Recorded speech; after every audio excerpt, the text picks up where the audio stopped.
अगर मैं कहूं कि सुकून पाने की चाबी किसी को पकड़ने में नहीं बल्कि छोड़ने में है, तो क्या आप मानेंगे? चलिए जानते हैं द आर्ट ऑफ लेटिंग गो की जिंदगी बदल देने वाली बातें। एक, छोड़ना हार नहीं, आजादी है।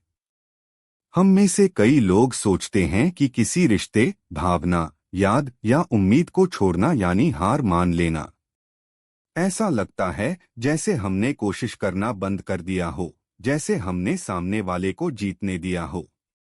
लेकिन द आर्ट ऑफ लेटिंग गो यही सोच बदलती है। किताब क्या कहती है? छोड़ना किसी हार की निशानी नहीं है, बल्कि एक बड़ी आंतरिक जीत है।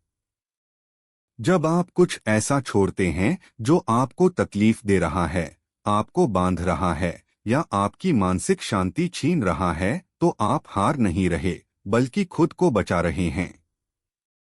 उदाहरण, कई बार हम किसी टूटे रिश्ते को सिर्फ इसलिए पकड़े रहते हैं क्योंकि हम हारना नहीं चाहते। लेकिन सच ये है, आपका समय, ऊर्जा और आत्मसम्मान उससे ज्यादा कीमती है। छोड़ने का मतलब है, अब मैं अपनी शांति को प्राथमिकता देता हूं। अब मैं खुद को दुख में नहीं रखूंगा। अब मैं आगे बढ़ने को तैयार हूं। किताब की भावना, जो चीज आपको रोज तोड़ रही है, उसे थामे रहना बहादुरी नहीं, खुद को उससे आजाद करना ही असली ताकत है। निष्कर्ष, छोड़ना खुद को नई शुरुआत देने का मौका। यह किताब यही समझाती है, आप जितना जल्दी खुद को अनावश्यक बोझ से मुक्त करेंगे, उतना ही जल्दी आप भीतर से हल्का, शांत और मजबूत महसूस करेंगे। 2, माफ करना खुद को हल्का करना है। हम अक्सर सोचते हैं कि माफ करना किसी और के लिए है, लेकिन इस किताब का गहरा संदेश यही है, माफ करना सबसे पहले खुद को हल्का करने के लिए होता है। किताब क्या कहती है? जब हम किसी को माफ नहीं करते, तो असल में हम उस इंसान को नहीं, बल्कि उस दर्द को पकड़ कर रखते हैं। हर बार जब हम उस घटना या व्यक्ति को याद करते हैं जिसने हमें तकलीफ दी, हम वही दर्द दोबारा जीते हैं। माफ करना उस दर्द का बोझ उतारना।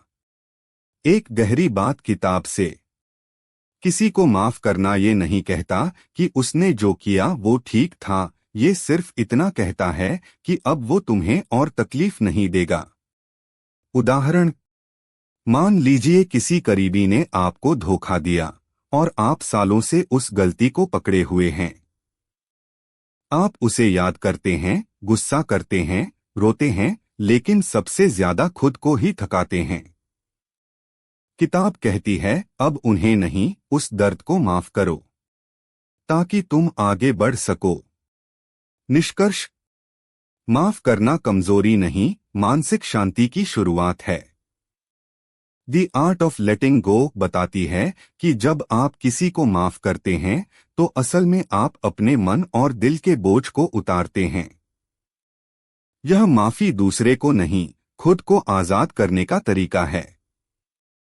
3, जो हमारे कंट्रोल में नहीं, उसे जाने देना चाहिए। हम इंसान अक्सर हर चीज को कंट्रोल में रखना चाहते हैं, रिश्ते, भविष्य, दूसरों का व्यवहार, परिणाम। लेकिन यह किताब हमें सिखाती है कि यह सब हमारे हाथ में नहीं है। किताब का मूल संदेश, जिन चीजों पर हमारा वश नहीं है, उन्हें पकड़कर रखना हमारी मानसिक शांति को बर्बाद करता है। द आर्ट ऑफ लेटिंग गो बताती है कि सच्ची आजादी तब मिलती है जब हम स्वीकार कर लेते हैं कि कुछ चीजें हमारे बस में नहीं हैं। उदाहरण, कोई रिश्ता टूट गया है, लेकिन हम लगातार सोचते रहते हैं, क्यों हुआ? मैंने क्या गलती की? किसी की सोच या व्यवहार हमारे खिलाफ है और हम उसे बदलने की कोशिश करते रहते हैं। हम भविष्य को पूरी तरह कंट्रोल करना चाहते हैं, लेकिन हालात बार बार हमारे हाथ से निकल जाते हैं। इस सब का नतीजा, तनाव, चिंता और निराशा। किताब हमें क्या सिखाती है? जब आप ये स्वीकार करते हैं कि हर चीज मेरे हाथ में नहीं है, तभी आप भीतर से शांत होने लगते हैं। छोड़ना मतलब हार मानना नहीं, बल्कि ये समझना है कि अब कुछ चीजों को समय, किस्मत या ऊपर वाले पर छोड़ देना चाहिए। एक प्रेरणादायक विचार, जिसे आप कंट्रोल नहीं कर सकते, उसे छोड़ देना आपके मन की सबसे बड़ी जीत होती है। निष्कर्ष, एक्सेप्टेंस इज पीस।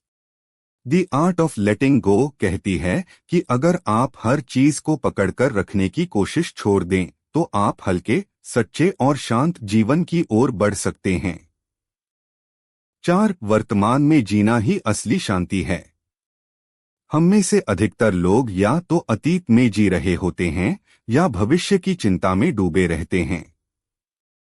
लेकिन द आर्ट ऑफ लेटिंग गो हमें सिखाती है कि शांति, खुशी और संतुलन सिर्फ वर्तमान में जीने से ही मिलता है।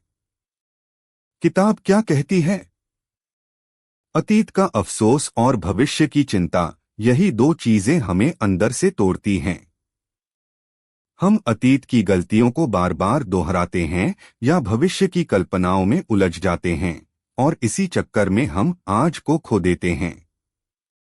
The past is over, the future is unknown, the only thing you truly have is this moment. उदाहरण, हम सोचते रहते हैं, काश मैंने वो बात ना कही होती।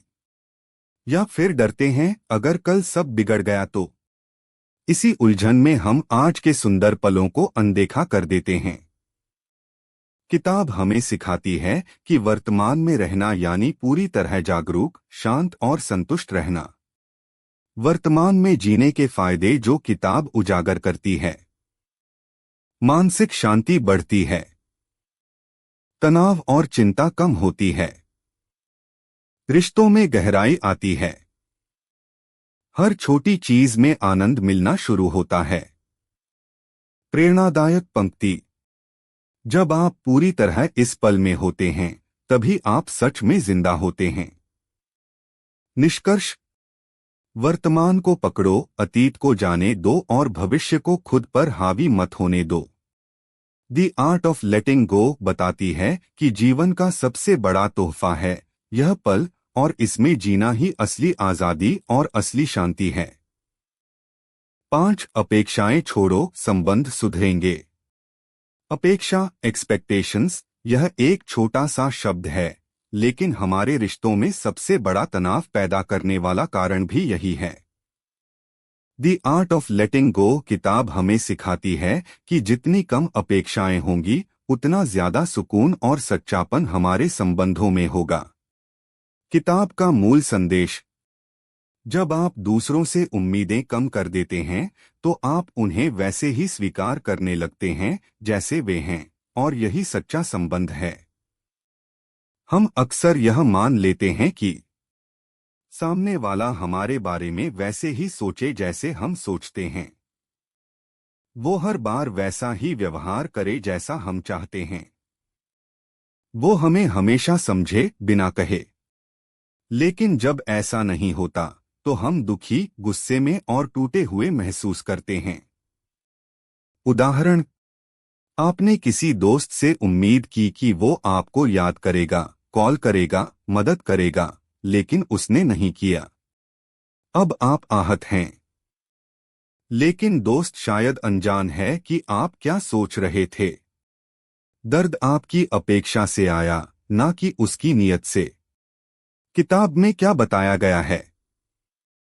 रिश्ते तब बेहतर होते हैं जब हम सामने वाले को स्वतंत्र रूप से अपनाते हैं। अपेक्षाएं छोड़कर हम दूसरों के लिए जगह बनाते हैं, उनके फ्लॉज और ह्यूमन नेचर को स्वीकार करते हैं। इससे रिश्तों में दबाव नहीं, भरोसा पनपता है। प्रेरणादायक पंक्ति, जहां अपेक्षा खत्म होती है, वहीं से सच्चा संबंध शुरू होता है। निष्कर्ष, अपेक्षा नहीं, स्वीकृति जरूरी है। द आर्ट ऑफ लेटिंग गो बताती है कि जब हम दूसरों से उम्मीदें छोड़ देते हैं, तो हम उन्हें सही मायनों में स्वीकार करते हैं, और वहीं से रिश्तों में गहराई, सुकून और स्थिरता आती है। 6. इमोशनल बैगेज को उतारना जरूरी है। इमोशनल बैगेज यानी वो पुराने जख्म, दुख, डर, अपराध बोध और टूटी यादें जिन्हें हम सालों से अपने दिल और दिमाग में उठाए फिरते हैं। द आर्ट ऑफ लेटिंग गो किताब बताती है कि अगर आप इस भावनात्मक बोझ को नहीं उतारते तो ये धीरे धीरे आपको भीतर से तोड़ देता है। किताब का मूल संदेश: पुराना दर्द पकड़कर रखने से आप नई शांति को जगह नहीं दे सकते। इमोशनल बैगेज ठीक वैसा ही है जैसे आप रोज एक भारी बैग पीठ पर उठाए चल रहे हैं। आप आगे तो बढ़ रहे हैं, लेकिन थकान, उलझन और बोझ के साथ। उदाहरण: बचपन की कोई बात जिसे आज तक आप भूला नहीं पाए। किसी पुराने रिश्ते का धोखा जो अब भी आपके अंदर जिंदा है। बार बार खुद को दोषी ठहराना किसी बीती हुई गलती के लिए। इन सब चीजों को आप जितना पकड़कर रखेंगे, आप उतना ही खुद को आगे बढ़ने से रोकेंगे। किताब हमें क्या सिखाती है? सबसे पहले बोझ को पहचानना सीखिए। क्या बात या याद आज भी आपको अंदर से खा रही है? फिर खुद से पूछिए, क्या इसे अब भी साथ लेकर चलना जरूरी है?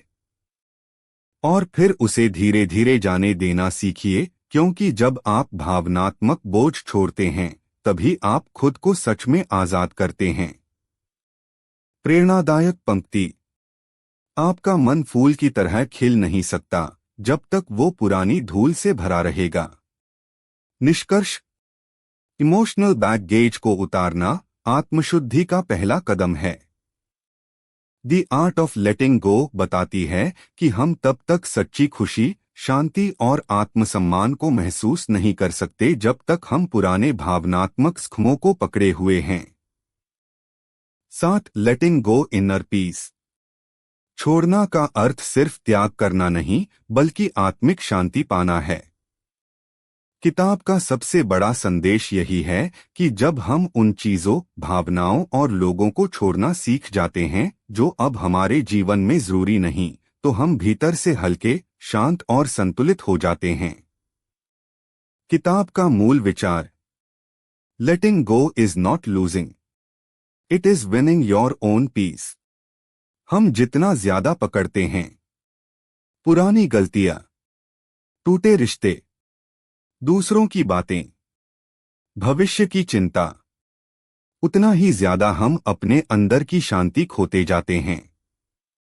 उदाहरण: मान लीजिए आपके जीवन में कोई ऐसा व्यक्ति है जिसने आपको बहुत दुख दिया। आपने उसे माफ नहीं किया, आपने वो दर्द छोड़ नहीं पाया। हर बार जब आप उसे याद करते हैं, वो आपको फिर से चोट पहुंचाता है, बिना दोबारा कुछ किए। किताब सिखाती है, letting go doesn't mean forgetting, it means freeing yourself. Letting go से क्या मिलता है?